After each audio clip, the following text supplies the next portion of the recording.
प्यार से यदि किसी भाजपा समर्थक से भी बात कीजिएगा तो वो भी कहेगा कि यह प्रधानमंत्री बहुत झूठ बोलता है। ये सच बात है। लेकिन वो मसला क्या है जो इनको आज भी ये कॉन्फिडेंस देता है कि हम अगली बार भी जीत जाएंगे? भक्त वो होता है जो भगवान की भक्ति करता है। शैतान की भक्ति करने वाले को भक्त कहते हैं। दोस्तों, आप सब लोग इतनी देर तक इस मजमे में जमा हैं। मैं आपका क्रांतिकारी इस्तकबाल करता हूं, आपको जय भीम और लाल सलाम पेश करना चाहता हूं। वैसे भी आप सब लोग जो यहाँ बैठे हैं दरअसल लाइक माइंडेड लोग हैं। तो जो बात मैं कहूंगा दरअसल वो आपके दिल की बात है, वो आप भी सोचते हैं, आप भी समझते हैं और आप भी देखते हैं, आपका भी वही नजरिया है। तो बोलना बहुत महत्वपूर्ण बात तो है नहीं। दूसरी बात यह है कि खाली बोलने से हो भी क्या जाएगा, ये भी एक बहुत बड़ा मसला है। क्योंकि बोलने की हिम्मत तो हम लोग कर रहे हैं, लेकिन हम चंद लोगों के बोल देने से तो कोई फर्क इस देश को पड़ने वाला नहीं है। हमको वो समझने की कोशिश करना होगा कि आखिर मामला फंस कहाँ रहा है, दिक्कत कहाँ आ रही है, वो कौन सी ऐसी बात है कि सब लोग महसूस तो कर रहे हैं लेकिन उस सवाल से निकलने की जो उनकी जद्दोजहद है उसमें उनको नाकामयाबी हासिल होती है। मसलन एक एग्जाम्पल मैं आपको देता हूं। आज आप किसी से भी पूछ लीजिए, इनफैक्ट मैं आपको बताऊं, प्यार से यदि किसी भाजपा समर्थक से भी बात कीजिएगा तो वो भी कहेगा कि यह प्रधानमंत्री बहुत झूठ बोलता है। ये सच बात है, ये सच्चाई उसको भी मालूम है। इस देश के आप किसी तबके से पूछ लीजिए, माने अंबानी अदानी साहब वैसे भी नहीं पूछ सकते हैं, हम लोग पहुंचेंगे कहां उसके पास, लेकिन उनको छोड़ करके आप किसी से भी पूछ लीजिए तो वो इस सरकार से नाखुश हैं, उनको कोई खुशी नहीं है। लेकिन वो मसला क्या है जो इनको आज भी ये कॉन्फिडेंस देता है कि हम अगली बार भी जीत जाएंगे? वो कौन सी ऐसी चीज है? मैं समझता हूं कि उस तिलस्म को समझना बहुत जरूरी है।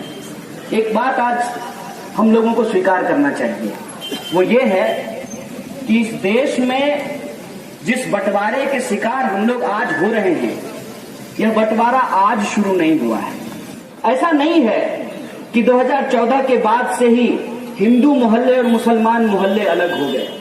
ऐसा नहीं है कि धर्म का झगड़ा आज शुरू हुआ है। फर्क क्या है, उस फर्क को समझिए। फर्क ये है कि जो बात पहले पर्दे के पीछे कही जाती थी अब सरेआम संसद और विधानसभा में बोली जाती है। और ये कैसे हुआ है इसको आपको समझना पड़ेगा। इसको अगर हम समझने की कोशिश करते हैं तो हम इस नतीजे पे पहुंचते हैं कि आज के समय में जितनी भी गैर संवैधानिक बात है उसको देशभक्ति, और जो संविधान की बात है उसको कम्युनल, कास्टिस्ट, जिहादी, आतंकवादी ये नैरेटिव साबित करने की साजिश चल रही है। मसलन एक उदाहरण मैं आपको देता हूं। जब कोई कहता है कि हम हिंदुस्तान को हिंदू राष्ट्र बनाएंगे, ये गैर कानूनी बात है, ये गैर संवैधानिक बात है, ये देश विरोधी बात है। लेकिन इसके खिलाफ यदि कोई बोले तो ये कहा जाएगा कि ये हिंदू विरोधी है, देश विरोधी है, सेना विरोधी है, समाज विरोधी है, विकास विरोधी है। ये तमाम तमगे जो हैं वो इंसानों के ऊपर चस्पा कर दिए जाते हैं।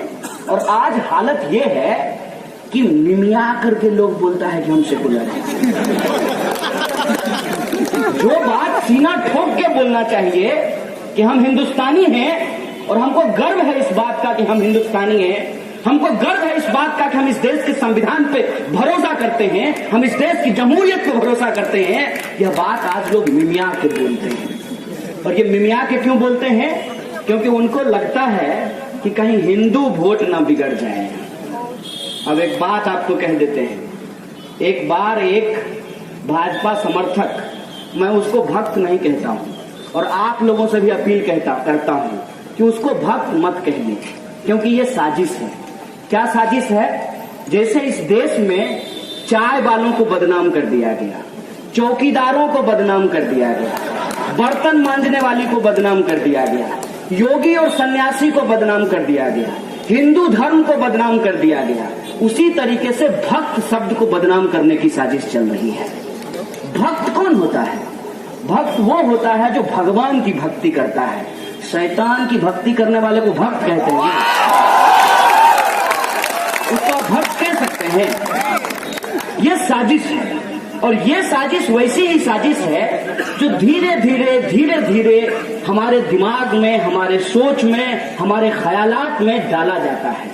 मसलन मैं एक एक करके आपको नैरेटिव गिनाऊंगा। सबसे पहले, आप कोई भी टीवी चैनल खोलिए, अगर आतंकवादी साबित करना हो तो उसका एक खास गेटअप है कि नहीं है?